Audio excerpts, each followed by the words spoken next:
देखो बच्चों, आप जानते हो कि हम इन वीडियो लेक्चर में पार्शियल डिफरेंशियल इक्वेशन को सोल्व कर रहे हैं, जो आपके बीए बीएससी में थर्ड सेम में मिलती है। उसको सोल्व करने के लिए पहले हमने फर्स्ट ऑर्डर की सोल्व की, फिर सेकंड ऑर्डर की, लीनियर नॉन लीनियर, उस टाइप के मल्टीपल में कांस्टेंट हो या मल्टीपल में वेरिएबल हो। आज हम पीडी क्लासिफिकेशन सीखेंगे। क्लासिफिकेशन मतलब पीडी का आंसर तो निकाल लिया, मान लो सोल्व कर लिया, ठीक है। सोल्व करने के बाद वो पीडी का जो आंसर आया किस फॉर्म में आया, तीन मैन होती हैं, तीन आपने बताना है, वो पैराबोलिक है या हाइपरबोलिक है या फिर इलिप्टिक है। भाई जो उसकी ग्राफ बनेगा, ज्योमेट्रिकल रिप्रेजेंटेशन होगी उसके सॉल्यूशन की।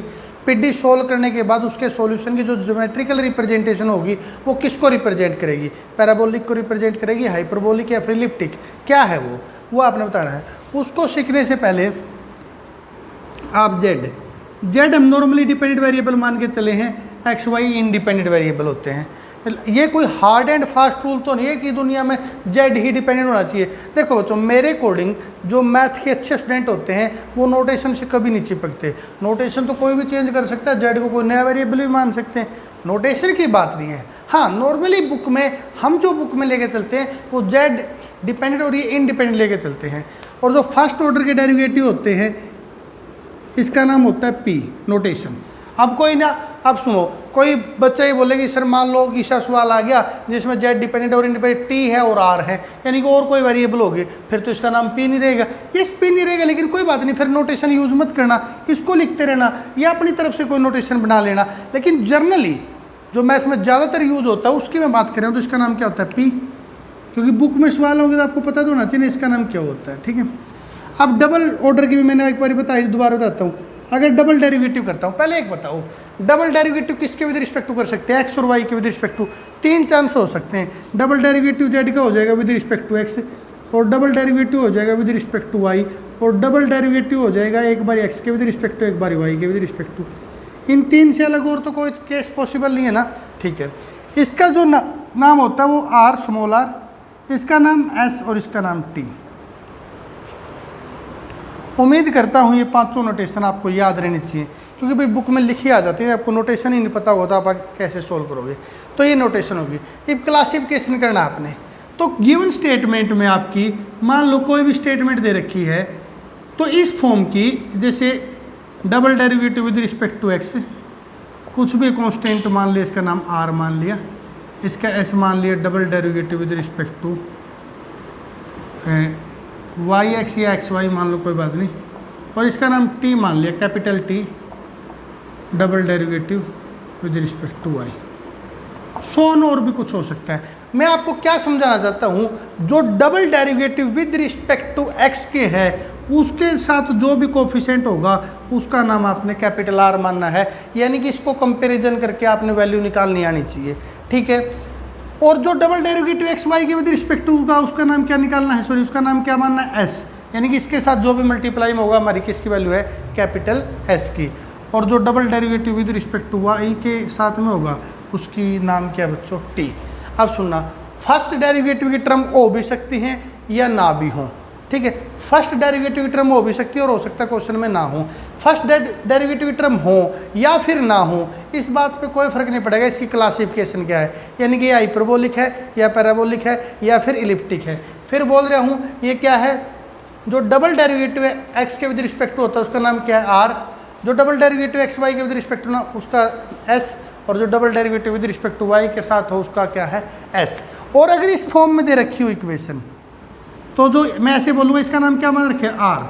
जो स्मॉल आर के साथ जो भी मल्टीप्लाई में वो आर, स्मॉल एस के साथ जो मल्टीप्लाई में वो एस, और स्मॉल टी के साथ जो मल्टीप्लाई में टी। आगे टर्म हो या ना हो कोई प्रॉब्लम नहीं, ठीक है।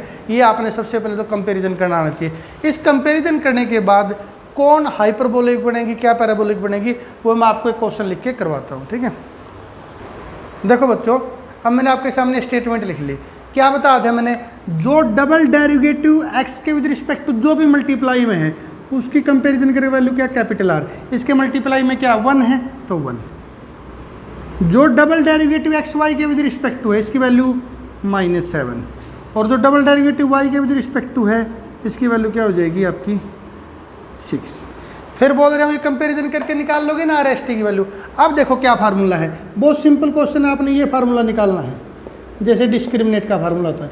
ये वैल्यू निकाल लो एस स्क्वायर, इसका स्क्वायर 49 माइनस 4, इसकी वैल्यू 1 और इसकी 6, वैल्यू पुट करके देख लेना 24 25।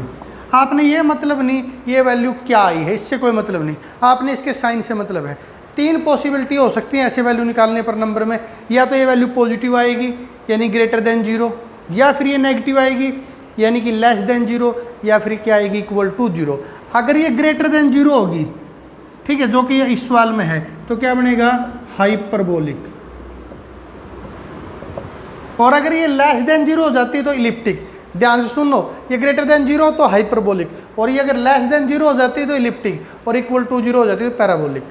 कर लोगे ना तीनों का, वो कौन सा बनाया, ग्रेटर देन 0 पे हाइपरबोलिक, लेस देन 0 पे इलिप्टिक, और इक्वल टू 0 पे पैराबोलिक। ठीक है, अब क्या करते हैं, कई बार बच्चे को मैं क्वेश्चन करवाता हूँ वो कर भी लेते हैं, लेकिन पता क्या होता है, जब खासकर वो बच्चे जिनका मैथ में बहुत ज़्यादा इंटरेस्ट है और मैथ को कॉम्पिटिटिव एग्जाम में देते हैं, बहुत इंटेलिजेंट बच्चे इस चैप्टर को बहुत अच्छे से करके जाते हैं, बट जब कंपटीशन एग्जाम आता है, कॉम्पिटिटिव एग्जाम आता है, तब वो ये भूल जाते हैं वैसे ग्रेटर देन 0 पे क्या था, लेस देन 0 पे क्यों, तो फार्मूला तो सारा याद रहता है। अब बच्चों आप कोई ना कोई ट्रिक बना के इसको याद कर लो कि आप भूलो ना कभी भी, आप अपनी ट्रिक बना लेना, ट्रिक कभी किसी को फॉलो करने की जरूरत नहीं है, आप जो भी ट्रिक बनाओ। देखो एक बात सोचना, पहले आपको कोई चीज़ याद है लेकिन वो किस तरीके से याद कर रखी है, इस बात से क्या फ़र्क पड़ता है सामने वाले को, या एग्ज़ाम से तो इस बात को फ़र्क पड़ता है ना कि आपको याद है या नहीं है, इस बात से फ़र्क नहीं पड़ता कि याद किस तरीके से है।